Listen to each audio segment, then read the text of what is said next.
Hey everyone, we have a brand new product in the merch store. More info at the end of the episode.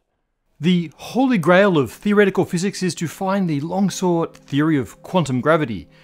But what if this theory is as mythical as that grail of legend? What if gravity isn't weirdly quantum at all, but rather just a bit messy or random? So says the post-quantum gravity hypothesis of Jonathan Oppenheim.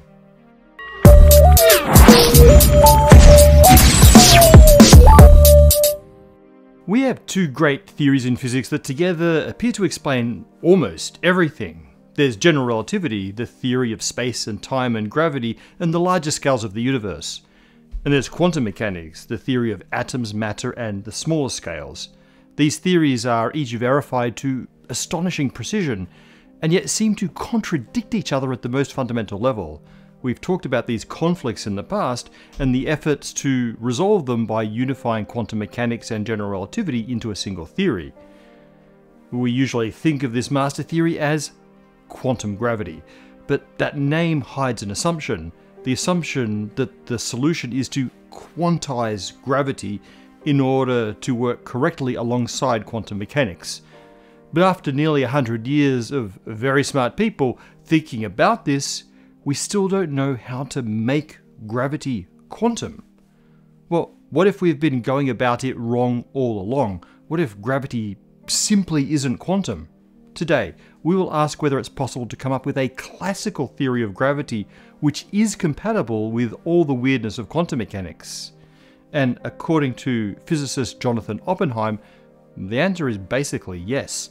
But some additional weirdness must be added to gravity and its interactions. It must be random.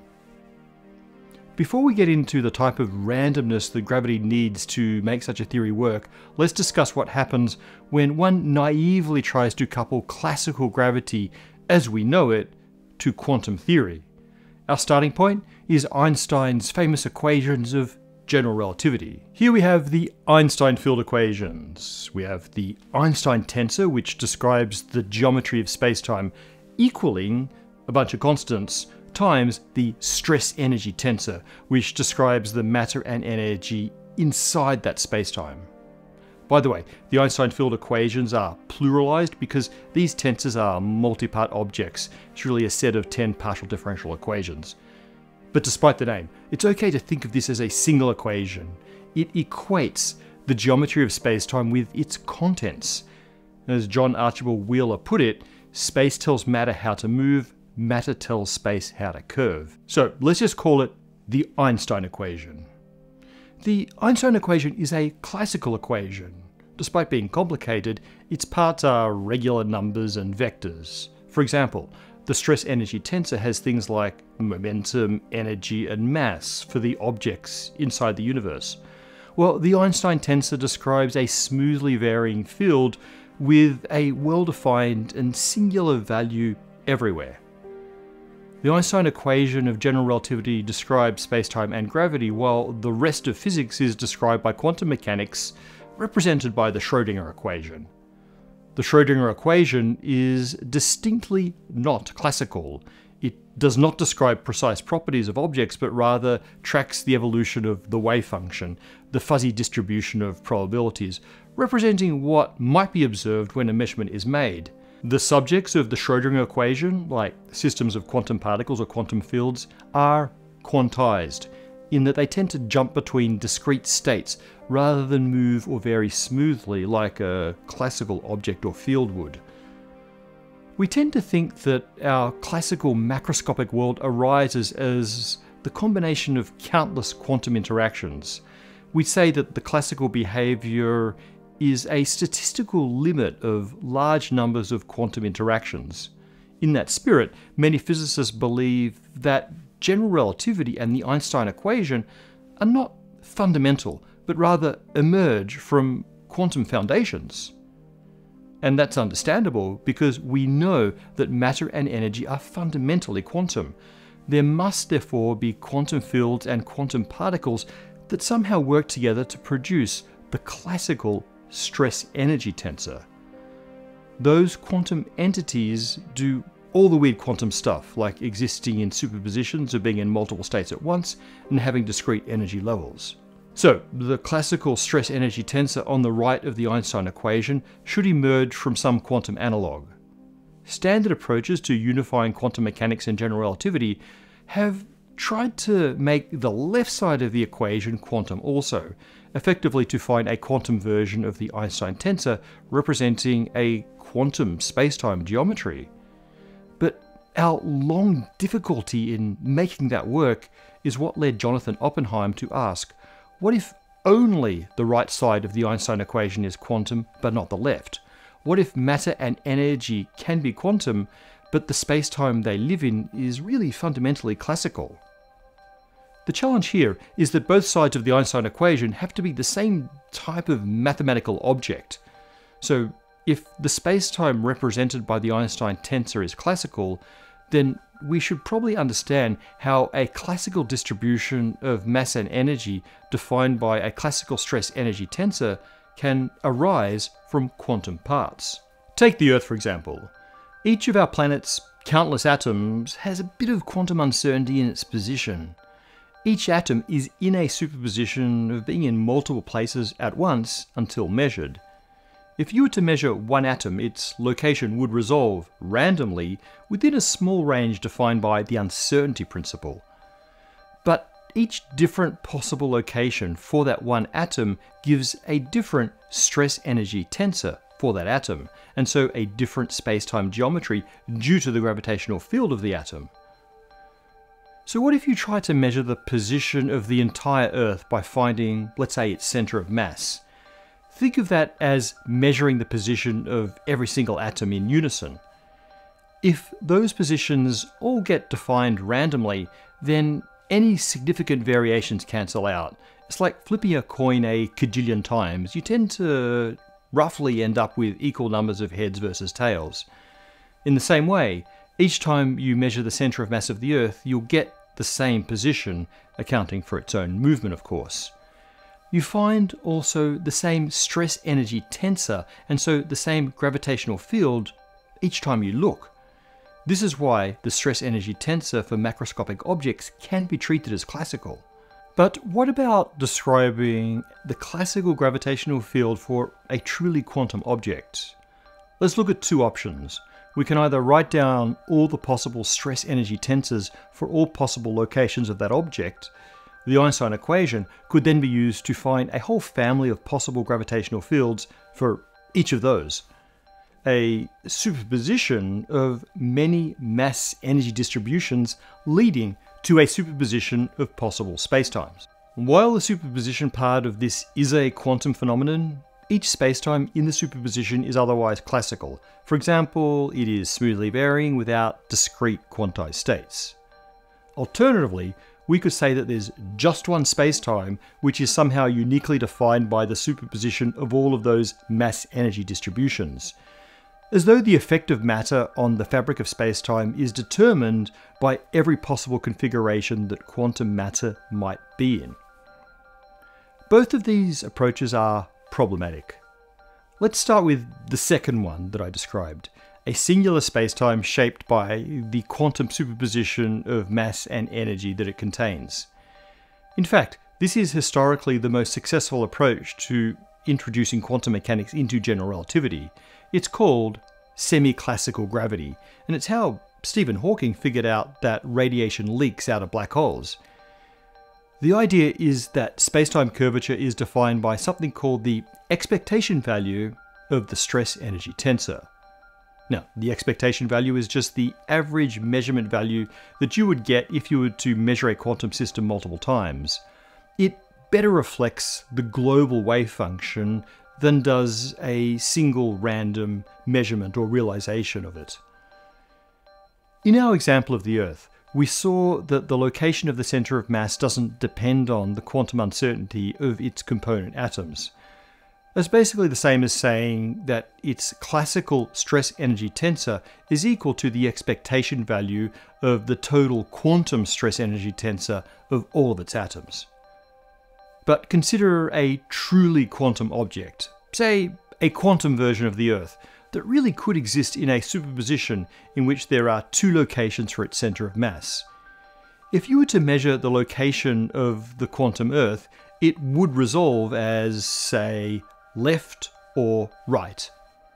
The expectation value of its location prior to that measurement would be halfway in between.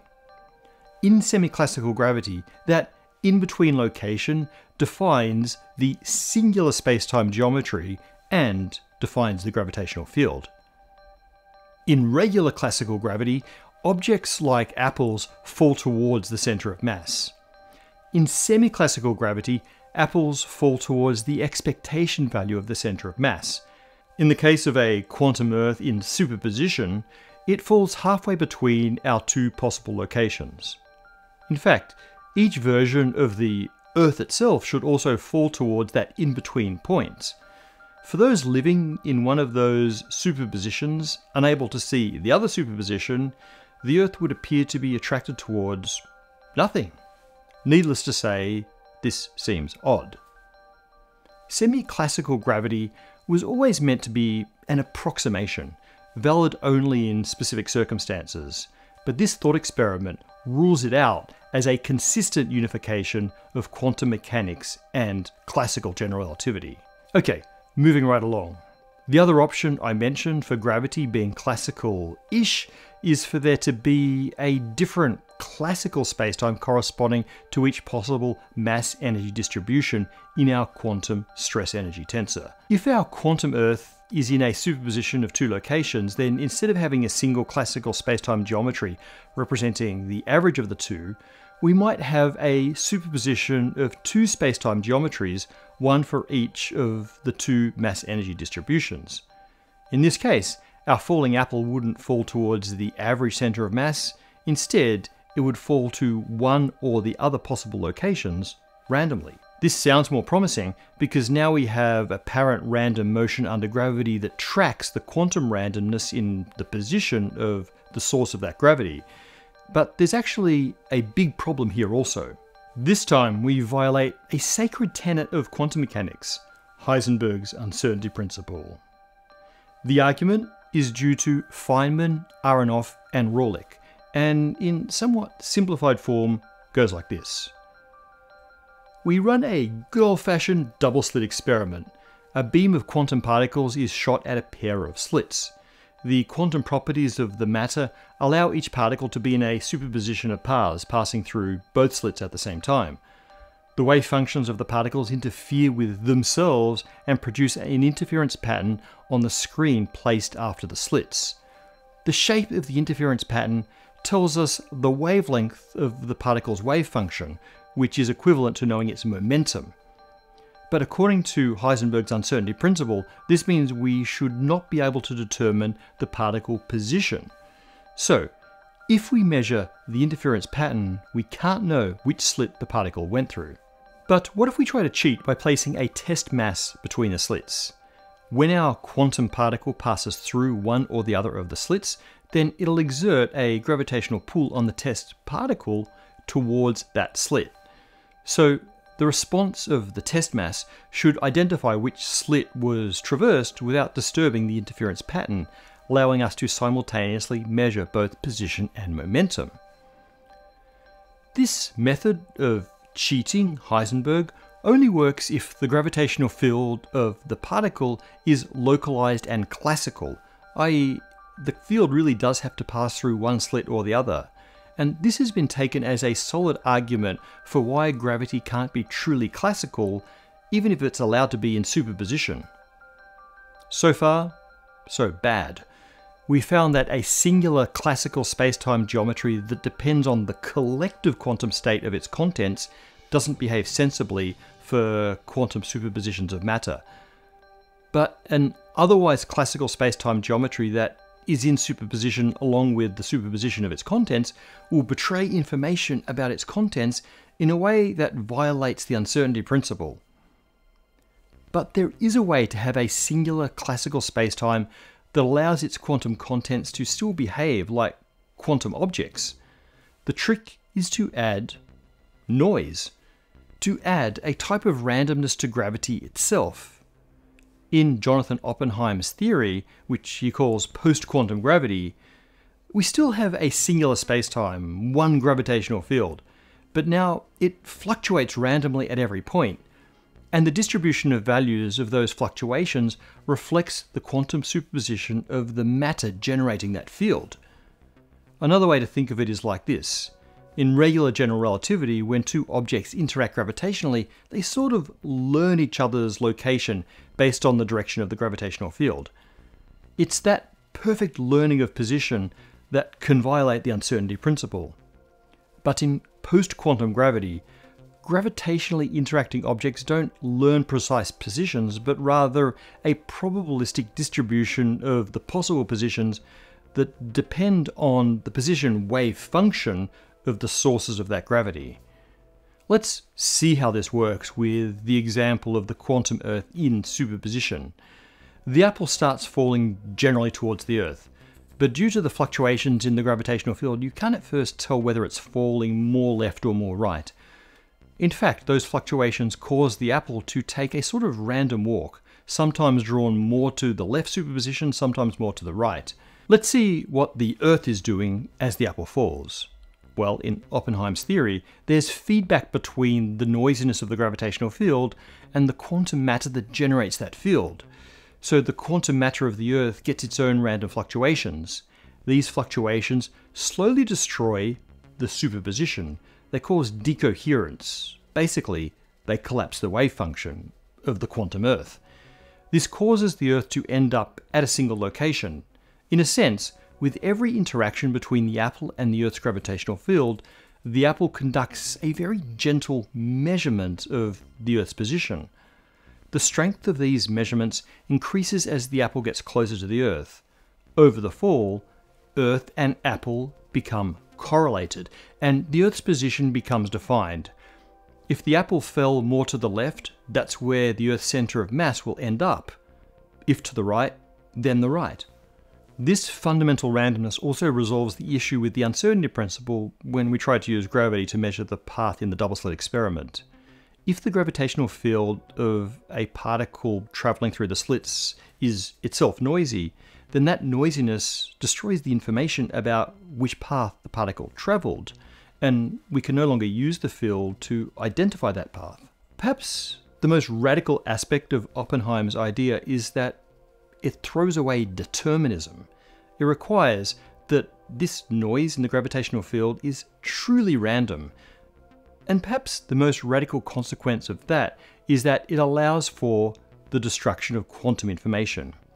Conservation of quantum information is thought by many to be among the most fundamental underpinnings of quantum mechanics, that without it, quantum mechanics is inconsistent.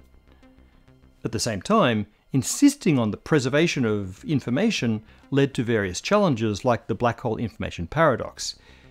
If you allow quantum information to be destroyed by quantum fluctuations, then no such paradox exists.